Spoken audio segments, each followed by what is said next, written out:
Ça dit quoi? Que le tourisme n'est pas toujours aussi rationnel qu'on le pense, qu'en dehors de tout ce qu'on voit comme sites touristiques normaux, il y a des sites touristiques assez particuliers. Alors ce soir, je vais vous raconter cette histoire. Il était une fois des sites touristiques ivoiriens entourés de mystères. Voici quelques-unes de leurs histoires. Ça va faire peur, monsieur le ministre, ça va? Vous pouvez tenir le coup?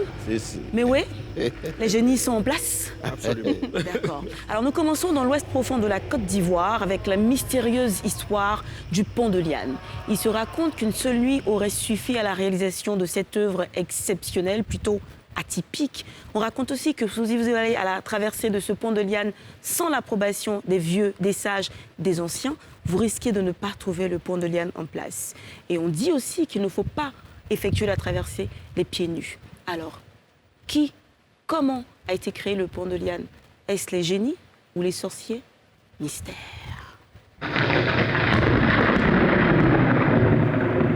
Direction à présent dans l'est de la Côte d'Ivoire qui a aussi son patrimoine touristique mystérieux avec les silures sacrées de Bouna. Alors, on raconte que le peuple Koulongo, à l'époque, à la quête de terres cultivables, est tombé sur cette rivière truffée de silures avec un cauris et de l'or sur la tête. Et le gardien de cet endroit les a mis en garde contre toute consommation de ce poisson au risque de mourir. La terre étant fertile, les Koulongo décidèrent donc de s'installer et de devenir les protecteurs de ces silures. Est-ce que quelqu'un a déjà mangé ce poisson? Que lui est-il arrivé? Mystère. On reste toujours dans l'est de la Côte d'Ivoire, à quelques kilomètres de la frontière ghanéenne, dans le petit village de Soko. Jadis vivait dans ce village un puissant sorcier qui décida de transformer les habitants en singes pour ne pas que ceux-ci se fassent tuer par Samori Touré et sa troupe. Malheureusement, une fois le danger écarté, le féticheur mourut avant de redonner la forme humaine à tous ces singes.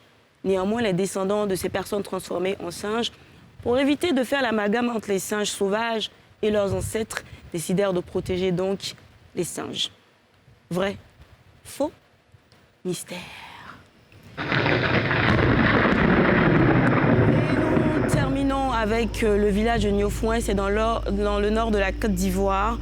Niofouin est entré dans le patrimoine de l'UNESCO grâce à sa case sacrée, une case majestueuse qui a des siècles de vie et dont seuls les initiés ont droit d'entrer. Seul le toit de cette case se renouvelle avec un procédé plutôt ancestral, une case assez particulière. Mais qu'est-ce qui se trouve dans cette case? Mystère. Et à la fin, justement, de toutes ces histoires mystérieuses, je me dis qu'on a forcément envie d'écouter cette chanson mystérieuse. Les génies vous parlent de Méoué. Les génies n'ont pas les hommes.